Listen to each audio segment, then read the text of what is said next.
Bonjour Gérald. Bonjour Samuel. Alors vous nous parlez ce matin des grains de beauté. Alors rappelez-nous tout d'abord ce qu'est un grain de beauté. Alors déjà, pas de panique, parce qu'on a tous des grains de beauté, on en a même une trentaine. C'est ce qu'on appelle un névus ou des névis, et ils sont constitués de mélanocytes. C'est ces cellules qui vont prendre le bronzage, qui vont devenir un peu brunes, et qui vont se multiplier de manière un peu anarchique pour former ce petit névus, ce petit grain de beauté qui vont apparaître dès l'enfance. Ça augmente un peu à l'adolescence, ça augmente quand on est jeune adulte, allez la trentaine. Il y a un gros facteur héréditaire, et puis il y a le deuxième facteur qui est l'exposition solaire, et la combinaison des deux fait qu'on a un certain nombre de grains de beauté. Certains en ont plus, d'autres en ont moins. Et ces grains de beauté, Gérald, pourquoi il faut les surveiller? À cause alors c'est pas tellement j'allais dire le risque esthétique, parce qu'on peut aimer ou ne pas aimer, mais c'est surtout le risque médical. Alors la plupart sont anodins de ces grains de beauté, donc pas de panique, mais quelques-uns peuvent dégénérer. Ils peuvent dégénérer notamment sous l'influence des ultraviolets, donc de l'exposition solaire.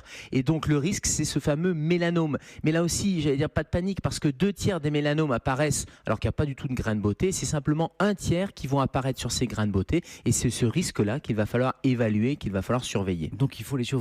Comment bien les surveiller, Gérald? Allez, j'allais vous dire, nu devant la glace régulièrement. Bah oui, il faut s'examiner, il faut se regarder, et il faut regarder ces grains de beauté, et partout sur le corps. Et il y a une petite règle, c'est ce qu'on appelle la règle ABCDE, c'est la règle mnémotechnique. Ça veut dire quoi?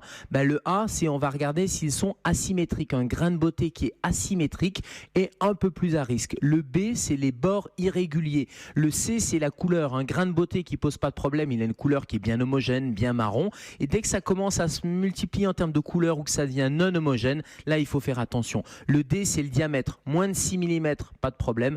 Plus de 6 mm, il faut le montrer. Et le E, c'est l'évolution. Et c'est peut-être ce mot-clé là, c'est-à-dire que dès que le grain de beauté va bouger en termes de couleur, il évolue, il se modifie. Il y a un seul mot-clé, c'est le dermato. Il faut consulter, parce que c'est le dermatologue qui va pouvoir aller regarder plus en détail ce grain de beauté avec un appareil spécial, et éventuellement faire un prélèvement, voire même l'enlever avant qu'il ne dégénère. Un grand merci, docteur Kazek, pour tous ces précis bons conseils. On vous retrouve à 11h bien sûr dans Allo Europe 1, et aussi demain dans Europe 1. Bonjour, bonne journée à vous.